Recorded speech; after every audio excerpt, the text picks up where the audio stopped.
একদিকে ক্যানিং থেকে কাশ্মীরের জঙ্গি যাকে গ্রেফতার করা হয়েছে ইতিমধ্যে 31শে ডিসেম্বর অবধি ট্রানজিট রিমান্ডের নির্দেশ দিয়েছে আদালত। আর এর আগে আপনাদের মনে থাকবে যে এবিটির 8 জঙ্গি যাদেরকে গ্রেফতার করা হয়েছিল এবং তাদের মধ্যে দুজন একেবারে মুর্শিদাবাদে বসবাস করছিল। এবার সেই দিকে নজর রাখি। ভারতীয় ভোটার আধার কার্ড বানিয়ে ফেলেছিল মোহাম্মদ সাদ। মুর্শিদাবাদের হরিহরপাড়ায় ভোটার তালিকায় নাম ধৃত জঙ্গির। প্রায় 10 বছর আগে কোনো নথি ছাড়াই ভারতে এসেছিল সাদ। তারপর থেকে এখানে এসে থেকে গিয়েছিল। কিছুদিন নওদা থানার পিঁপড়েখালি এলাকায় বোরখার দোকানও চালান এই জঙ্গি। তার কাছে যেমন ভারতীয় ভোটার কার্ড রয়েছে আধার কার্ড। মুর্শিদাবাদে হরিহরপাড়ায় ভোটার তালিকায় নাম ধৃত জঙ্গির। প্রায় 10 বছর আগে কোনো নথি ছাড়াই সে ভারতে এসেছিল, তারপর সে এখানেই থেকে গিয়েছে।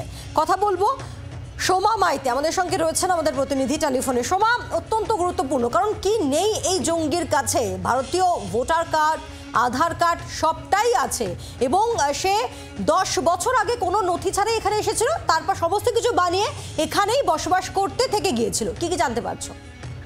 দেখো, যেটা জানা যাচ্ছে যে হরিহরপাড়ায় প্রায় 10 বছর আগে সে এসেছিল এবং হরিহরপাড়ায় তার আত্মীয়ের বাড়ি রয়েছে এবং হরিহরপাড়ায় থাকতো এবং হরিহরপাড়া বিধানসভার পাশেই হচ্ছে নওদা বিধানসভা, সেখানেও তার একটি আত্মীয়র বাড়ি ছিল। সেখানে সে ব্যবসা সংক্রান্ত কাজকর্ম করতো এবং সেখানেও সে তার যাতায়াত ছিল এবং সেই সুবাদে সে হরিহরপাড়া থানা এলাকায় তার নিজের আধার কার্ড বানিয়ে ফেলে এবং নওদা বিধানসভা এলাকায় সেখান থেকে সে তার ভোটার কার্ডও বানিয়ে ফেলে এবং এই 10 বছর ধরে সে বিভিন্ন সময় কিন্তু কেরলের সঙ্গে তার একটা যোগাযোগ ছিল। বিভিন্ন সময় রাজমিস্ত্রির কাজ করার জন্য সে সেখানে যেত, আবার বিভিন্ন সময় সে হরিহরপাড়ায় ফিরে আসতো।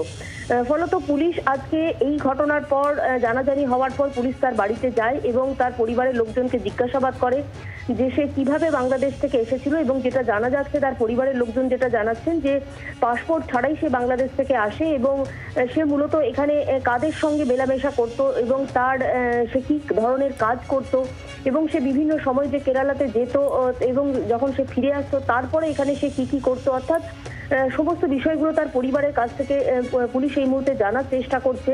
কিন্তু সাবশেখের যে এই যে ঘনিষ্ঠ যোগাযোগ ছিল জঙ্গি সংগঠনের সঙ্গে বা বিভিন্ন সময় বিভিন্ন রকম সংগঠনের সঙ্গে সে যে জড়িয়ে পড়েছিল, এই বিষয়ে কিন্তু জানাজানি হওয়ার পর পুলিশ তার ঘনিষ্ঠ যাদের সাথে যোগাযোগ ছিল তাদের জিজ্ঞাসাবাদ করছে এবং তাদের কাছ থেকে কিন্তু বিস্তারিত তথ্য জানার চেষ্টা করছে। বাংলার আওয়াজ, বাঙালির আবেগ, জি 24 ঘন্টা।